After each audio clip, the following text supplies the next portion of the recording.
بسم اللہ الرحمن الرحیم. ناظرین، پروگرام کرنٹ افیئر کے ساتھ آپ کا میزبان سید آصف علی حمدانی حاضر خدمت ہے. ناظرین، ملک ریاض جس کو بیریا ٹاؤن کے جو سربراہ ہیں، جن کو پاکستان کا سب سے بڑا ٹائکون سمجھا جا رہا ہے، ان کے گرد گھیرا تنگ ہو چکا ہے اور انہیں عمران خان کے خلاف وعدہ معاف گواہ بننے کے لیے ان پہ بھرپور طریقے سے دباؤ ڈالا جا رہا ہے. اور اب تو صورتحال اس لیول پہ آ چکی ہے کہ ان کے دفاتر کے اوپر چھاپے مارے جا رہے ہیں. ان کے تمام ریکارڈ کو ضبط کر لیا گیا اور ان کے جتنے کوئی خاص لوگ تھے جو ان کے انتظامیہ کے لوگ تھے، ان کو بھی جو ہے وہ پولیس نے اپنے کسٹڈی میں لے کر ان کے بیانات ریکارڈ کر لیے ہیں. ملک ریاض اس وقت کہاں ہیں؟ ملک ریاض اس وقت دبئی میں ہیں اور ان کو جو ہے وہ راہ راست پہ لانے کے لیے، یعنی وعدہ معاف گواہ بنانے کے لیے ایک مرتبہ پھر جو سیاست کا جو ہے وہ کھلاڑی ہے، وہ جو پاکستانی سیاست کا کھلاڑی ہے جس کو کہتے ہیں، وہ آصف علی زرداری ہے، جو صدر پاکستان ہیں.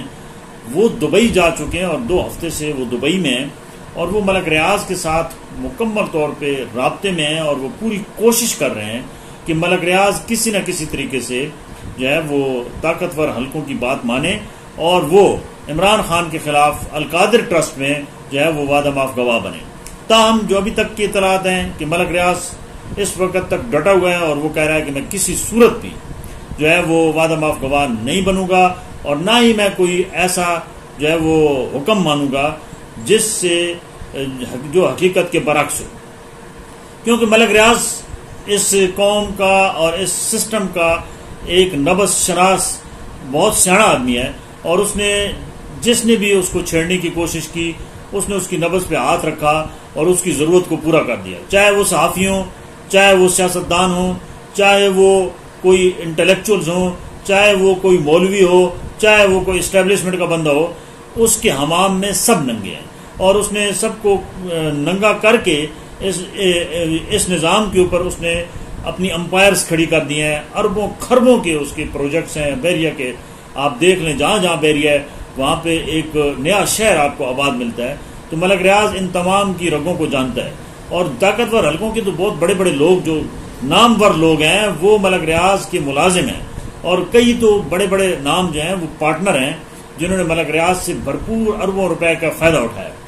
اب کیونکہ ملک ریاض کو یہ بھی پتہ ہے کہ اوورسیز پاکستانیوں کی بہت بڑی تعداد جو ہے وہ اصل میں بیریا ٹاؤن کو آباد کرنے والے اوورسیز پاکستانی ہیں جن کی بھاری انویسٹمنٹ ہے، یعنی کروڑوں اربوں روپے جو ہے وہ ان پروجیکٹس کے اوپر سرو ہیں. اور سب سے زیادہ جو ملک ریاض کو فائدہ ہوتا ہے وہ اوورسیز پاکستانیز سے ہوتا ہے. اور اس کو یہ بھی ملک ریاض کو، وہ اتنا نبض شناس شخص ہے، اس کو پتہ ہے کہ اگر میں نے پی ٹی آئی کے سربراہ عمران خان کی مخالفت کی، یعنی اس کے میں نے وعدہ معاف گواہ بنا، تو اس کو 2 طرح کے نقصان ہوں گے. ایک تو اس کی جو کاروباری ساکھ ہے وہ پہلے ہی بہت متاثر ہے، مزید متاثر ہوگی. اور آئندہ اگر اس نے کوئی بھی ملک ریاض نے پاکستان میں بیریا ٹاؤن کا کوئی بھی پروجیکٹ یا کوئی اور بڑا ہاؤسنگ پروجیکٹ کرنے کا اعلان کیا تو اوورسیز کمیونٹی اس کو کبھی بھی سپورٹ نہیں کرے گی. تو ملک ریاض اتنا پاگل نہیں ہے کہ وہ اس سختی کو برداشت کر لے گا. وہ میرے خیال میں تو وہ اپنے کبھی بھی جو ہے وہ وعدہ معاف گواہ نہیں بنے گا اور وہ اوورسیز کو کسی صورت بھی نہیں ان کا اعتماد کھوئے گا.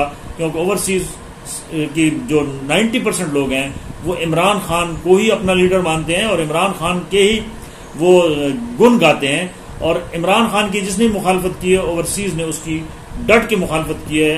لہٰذا جو ملک ریاض ہے وہ کبھی بھی نہیں چاہے گا کہ اوورسیز کا جو سب سے بڑی اس کے پاس چابی ہے، اپنی جو اس کی اب تک کی کامیابی ہے، وہ کبھی بھی نہیں چاہے گا کہ وہ چابی اس سے کہیں گم ہو جائے اور وہ پھر اس کے کاروبار کو تالا لگ جائے. تاہم دوسری جانب یہ بھی ہے کہ اگر یہ نہ مانا تو پھر کیا ہوگا؟ پھر یہی ہے کہ ملک ریاض کو سختیاں مزید سہنی پڑیں گی. کیونکہ پہلے ہی پراپرٹی کا بیڑا تو غرق ہو چکا ہے پاکستان میں. پچھلے 2 سال میں پراپرٹی کے اوپر جو زوال ہے اس سے وہ نکلنے کا نام ہی نہیں لے رہا ہے. اور اس سے 30 سے 40 چھوٹی چھوٹی جو انڈسٹریز ہیں وہ ریلیٹڈ ہیں. سیمنٹ والے ہیں، سریے والے ہیں، ریت والے ہیں. لہٰذا مستری ہیں، مزدور ہیں، سب کا کام ٹھپ پڑا ہے. گورنمنٹ کو چاہیے کہ اس سیکٹر کو کوئی جو ہے وہ بوسٹ دیں، جیسے پرویز مشرف نے دیا تھا اور جو کنسٹرکشن کا میٹیریل اس کو بھی سستا کیا جائے. پھر جو بے جا ٹیکسز لگائے گئے ہیں، ٹرانسفر فیس بڑھائی گئی ہے، جو ویلتھ ٹیکس لگایا گیا، ان تمام ٹیکسز سے اس انڈسٹری کو کم از کم 5 سال کے لیے مستثنا قرار دیں. تو میرے خیال میں IMF سے قرضہ لینے کی ضرورت پیش نہیں آئے گی اگر آپ پراپرٹی کے شعبے کو اٹھا لیتے ہیں. بہت شکریہ. اپنے گرد و نواح کے لوگوں کا خیال